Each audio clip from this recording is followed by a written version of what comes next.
Hi guys. So, developing a story for a book isn't as obvious as you might think. Um, the third book I'm writing, it's actually based on three what I thought were complete stories. But they were in Dutch.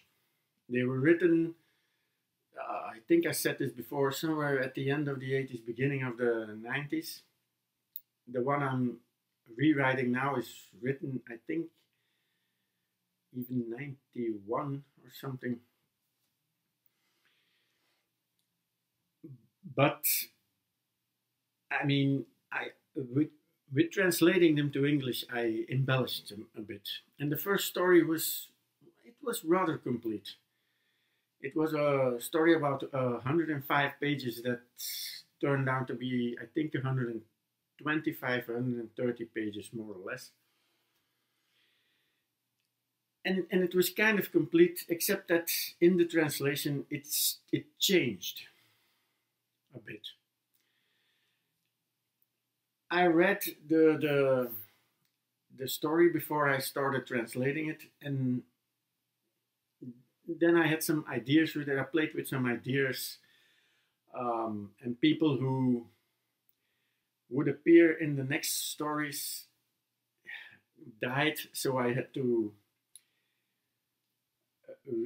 or put the things the ones that reappeared. I had to relocate or reassign them to other people. Now, the other two stories, the second one about a haunted house, it was about 25 pages and it now turns out to be about 70 to 80 pages, more or less. So it's embellished a lot. And I also connected these stories much more than I did in the past. In the past, there were just some characters that reappeared and they had a different adventure. But now I'm like a feature in the first story without giving away too much. A feature in the first story was a laboratory where they made a kind of drug. It reappeared in the second and in the third story because the main protagonists uh, they studied chemistry, biochemistry, pharmaceutical chemistry, and they are being invited to work for that place. So first do an internship, and then later work for that place. So that's like the start of a subplot where other characters that didn't appear in the original stories are in some form or another reappearing,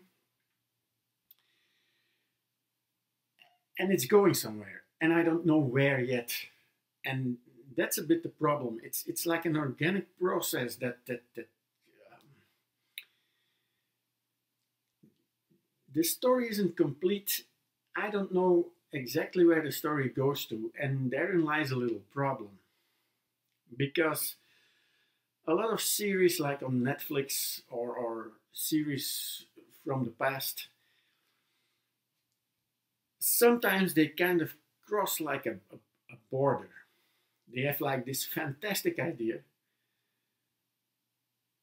which I have at the moment too for this story, because not only the characters from the first story are reappearing, there are also characters from the second story that only appeared in the second story that actually hark back a little on the first, so only a little, and that start coming over to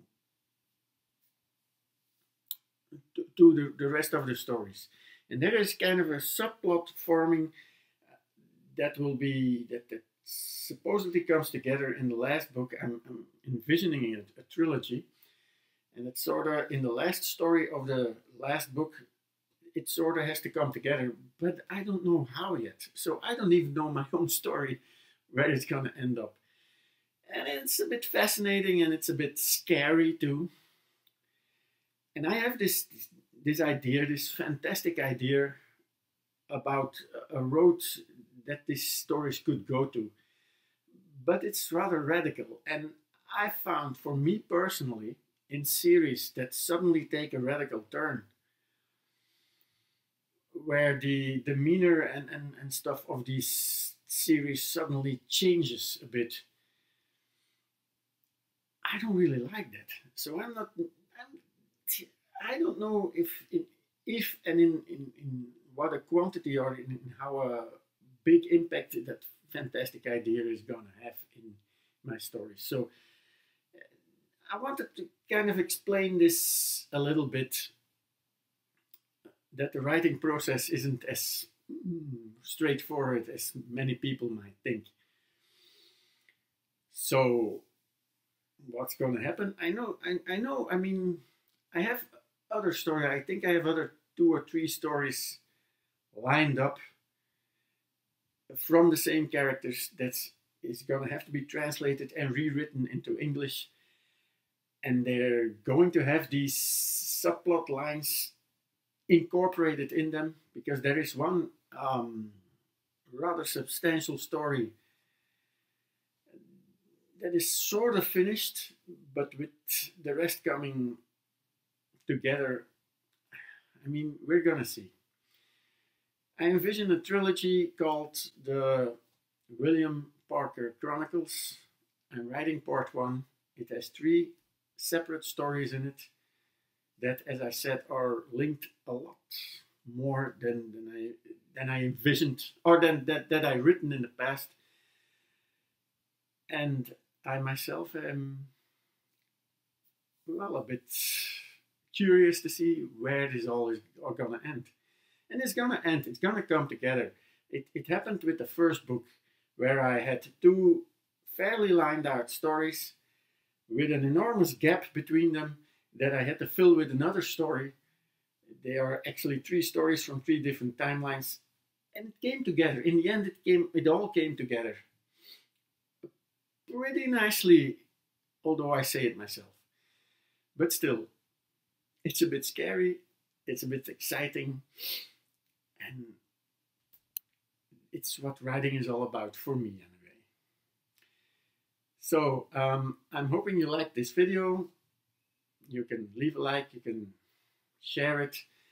I'm gonna still put the links in the description for my 2 first books, who are still available at Amazon. And let's see that the 3rd one, it's nearing its finish. I hope to finish it at the end of this this month, and put in the copyright application at the end of this month. But let's see, because at the end of the month I also have my shoulder operation, and we will see how everything turns out